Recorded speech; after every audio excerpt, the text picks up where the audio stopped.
सैकड़ों गए, सैकड़ों में कौन था? उधर जितने गए थे उनमें से आधे को मालूम भी नहीं कि वो गए क्यों है वहाँ पे। कोई आए कोई गए, उनसे कोई फर्क नहीं पड़ता। प्रहार को, प्रहार अपनी जगह पे है और अपना काम करता रहेगा। लेकिन जो मेरे साथ में थी वो कोई नहीं गए हैं और हमें काफ़ी लोगों के मैसेज भी आ गए हैं कि मतलब अचानक से जाने की वजह है, जैसे कि उन्होंने बताया कि काफ़ी लोग को नहीं पता क्यों लेके गए हैं।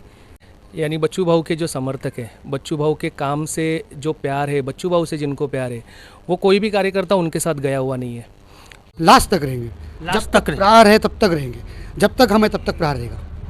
नमस्कार, मैं गोपाल सिंह और आप देख रहे हैं रियल न्यूज़ नेटवर्क। दोस्तों, पिछले दिनों प्रहार जनशक्ति पक्ष के पालघर जिला अध्यक्ष हितेश यादव ने भाजपा का दामन थामा था और तब चर्चा हुई थी शहर में कि प्रहार जनशक्ति पक्ष के सारे कार्यकर्ता उनके साथ भाजपा का दामन थामा है। लेकिन सच क्या है वही मैं जानने की कोशिश करूंगा, क्योंकि पीछे जो आप भीड़ देख रहे हैं वो प्रहार जनशक्ति पक्ष के कार्यकर्ता है और उनसे ही बात करते हैं। बने रहिए और देखते रहिए रियल न्यूज़ नेटवर्क।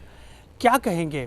प्रहार जनशक्ति पक्ष के पालघर जिला अध्यक्ष हितेश यादव ने पाला बदल के भाजपा का दामन थामा था। तब शहर में चर्चा हो गई थी तेज कि सारे जो प्रहार के संगठन के जो कार्यकर्ता हैं उनके साथ हैं। तो क्या सच में ऐसा है क्या? नहीं, जो मतलब उनके जो चाहने वाले हैं, ठीक है, एक जो चेहरा है उनका चाहने वाला, उनके साथ उनके चाहने वाले हैं। लेकिन जो प्रहार के पक्ष के जो समर्थक है, यानी बच्चू भाऊ के जो समर्थक है, बच्चू भाऊ के काम से जो प्यार है, बच्चू भाऊ से जिनको प्यार है, वो कोई भी कार्यकर्ता उनके साथ गया हुआ नहीं है।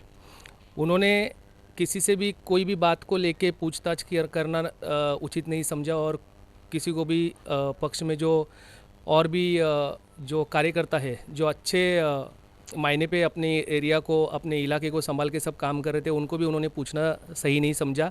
उन्होंने रातों रात अपना जो डिसीज़न था, जो निर्णय था, वो लेके प्रहार जनशक्ति पक्ष से लेके बीजेपी तक उन्होंने उनका सफ़र उन्होंने खुद तय किया है।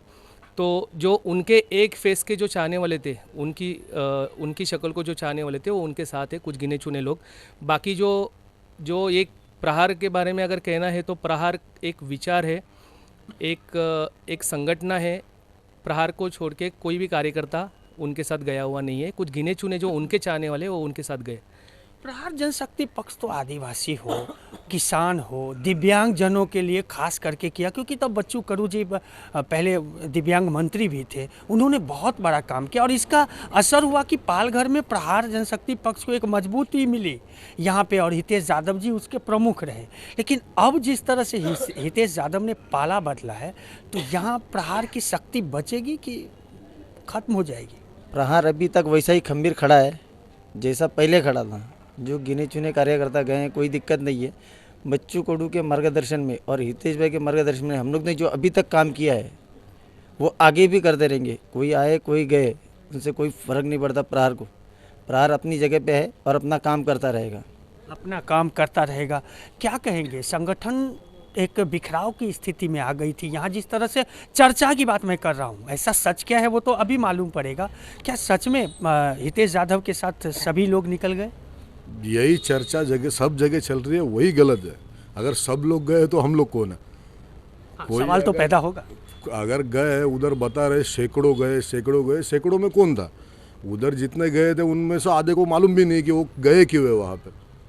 अच्छा, तो वो भीड़ इकट्ठा की गई थी? भीड़ इकट्ठा ही करके दिखाया ना, कि मॉब दिखाया खाली। और हम लोग तो प्रहार का ही काम करेंगे और जिंदगी भर प्रहार में रहेंगे। हम लोग को ना किसी का ये है, लालच है, ना कुछ है। हम लोग करेंगे बच्चू भाऊ के लिए। हम लोग उनका चेहरा देख के प्रहार ज्वाइन किया हुआ है। मैं आज तक किसी पॉलिटिकल पार्टी में नहीं गया हूँ। अगर गया हूँ तो एक ही है प्रहार, और जिंदगी भर वो एक ही रहेगा। पक्ष बदलने का हितेश यादव जी ने पाला बदला था, उस समय आप लोगों से कुछ चर्चाएं हुई थी कि हम बीजेपी ज्वाइन करेंगे तो आप लोग साथ दोगे कि नहीं दोगे? होता है ना, अनमुनन संगठन में चर्चाएं होती है। बात हुई थी, मीटिंग लगाया था, लेकिन मीटिंग का एजेंडा क्या था वो किसी को मालूम नहीं था। अच्छा। वो मीटिंग में मैं भी था, लेकिन उन्होंने बोलने के बाद मैंने उनको साइड में लेके क्लियर बोल दिया था कि भाई आप जाओ, लेकिन हम लोग नहीं आ सकते। हम लोग दूसरा झंडा नहीं पकड़ सकते। हम लोग बच्चू भाऊ के साथ ही रहेंगे। इसके लिए मैं दूसरे दिन डायरेक्ट बच्चू भाऊ से अमरावती जाके मिल के उनसे बात करके आया। उन्होंने क्लियर बताया कि कोई अगर गया तो उससे कुछ फर्क नहीं पड़ता। तुम लोग तुम्हारे टिकट की लालसा में पाला बदले हैं क्या? अब ये तो नहीं बोल सकते, क्योंकि उनके काम के इस पे से उनका नाम हुआ है, तो ये बोलना तो उचित नहीं हुआ कि मतलब पैसे के लिए उसके लिए। वो तो उनको काम देख के उनको बुलाया गया है वहाँ पे। बाकी सबको तो आप सब जानते हैं, कितने पक्ष वाले आज जा रहे हैं उनके पास ही जा रहे हैं, बहुत सारे सिटी वाले हैं, ये सब है। अभी कल भी कोई शायद से मनीषा यादव करके वो भी ज्वाइन हो गए वहाँ पर, पाटिल, मनीषा पाटिल हो गए, कैलाश पाटिल हो गए, जो फूलपाड़ के बहुत बड़े दिग्गज लोग हैं, जो सिटी के नामचीन लोग हैं, वो जाके बीजेपी में शामिल हो गए। और हम लोग का पक्ष तो प्रहार तो बोलेंगे तो सबको टक्कर देने वाला था। और आज हमारा ही नेता मतलब वहाँ गया तो थोड़ा थोड़ा दिल में तो खोट लगी है, बट उसमें हम कुछ नहीं बोल सकते, कुछ नहीं बोल कुछ नहीं बोल सकते। तो आप लोग संगठन के साथ ही रहोगे? हम तो प्रहार के साथ निष्ठवन लास्ट तक रहेंगे, लास्ट जब तक तक रहेंगे। प्रहार है तब तक रहेंगे, जब तक हम है तब तक प्रहार रहेगा। क्या कहेंगे? आप महिला विंग से हो, महिलाओं ने वहाँ जम के भागीदारी दिखाई थी जब पक्ष प्रवेश हो रहा था हितेश यादव जी का।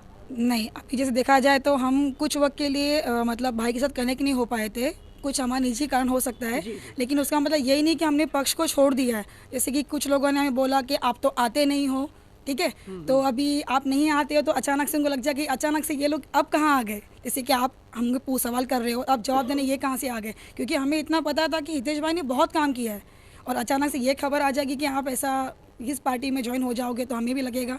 और काफ़ी महिलाएं गई होगी, लेकिन जो मेरे साथ में थी वो कोई नहीं गए हैं, और हमें काफ़ी लोगों के मैसेज भी आ गए हैं कि मतलब अचानक से जाने की वजह के, जैसे कि उन्होंने बताया कि काफ़ी लोग को नहीं पता क्यों लेके गए हैं। तो बस यही सवाल था कि जाने की वजह क्या थी। भीड़ इकट्ठा की गई थी, जो उनके काफ़ी जो नज़दीक के लोग थे उनको पता होगा, और जैसे मीटिंग लगाई गई थी उनको पता नहीं कि मीटिंग कारण क्या था, जिसने अलग से बात भी किया होगा।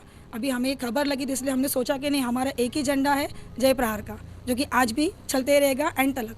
एंड तलक। एक अंतिम सवाल आपसे करना चाहता हूँ, जैसे यहाँ संगठन को संभालने की पूरी तरह से जिम्मेदारी हितेश यादव की थी, तो अब यहाँ कौन आपके संगठन को उठाव पे लाएगा? अभी बच्चू भाऊ ने इतना बोला है कि जो जगह पे जो पद पे काम कर रहा था उसने अपना अपना काम चालू रखो। अभी जिम्मेदारी ये सबके ऊपर है, मेरे अकेले के ऊपर या किसी एक के ऊपर नहीं है। जितने कार्यकर्ता है वो सबके ऊपर ये जिम्मेदारी है कि अपने अपने कार्यकर्ताओं को अपने अपने से बात करो, सब कार्यकर्ताओं से, और उनको बताओ कि डरने की कोई ज़रूरत नहीं है। प्रहार है यहाँ पे, प्रहार ख़त्म नहीं हुआ। अच्छा, तो इस अब जो चुनाव होगी, सर पे है चुनाव, तो प्रहार जनशक्ति पक्ष क्या हितेश यादव का साथ देगा या नहीं देगा? नहीं, साथ देने का तो बात ही नहीं आएगा ना, कि हम लोग ने पहले से विरोध में ही काम किया हुआ। जो पॉलिटिकल पार्टी में वो गए उनके विरोध में ही काम किया ना, तो उनको सपोर्ट करने का तो सवाल ही पैदा नहीं होता यहाँ पे। समर्थन करने का सवाल ही नहीं पैदा होता है, लेकिन वाकई जिस तरह से हितेश यादव ने पालघर जिले उपाध्यक्ष के पद पे रहते हुए काम किया था, संगठन के लोगों ने भी क्या कहा वो आपने सुना। वाकई पार्टी के प्रति कोई अपनी जो आत्मनिष्ठा होती है वो इस बार नहीं दिखा हितेश यादव की तरफ से। और अब जब प्रहार जनशक्ति पक्ष खुलकर सामने आया और कहा कि संगठन के कार्यकर्ता हम सब एक साथ प्रहार जनशक्ति पक्ष के साथ हैं, हितेश यादव जी के साथ नहीं है। दोस्तों, प्रतिक्रिया कमेंट के माध्यम से जरूर करें। चैनल को लाइक, सब्सक्राइब और शेयर करना ना भूलें।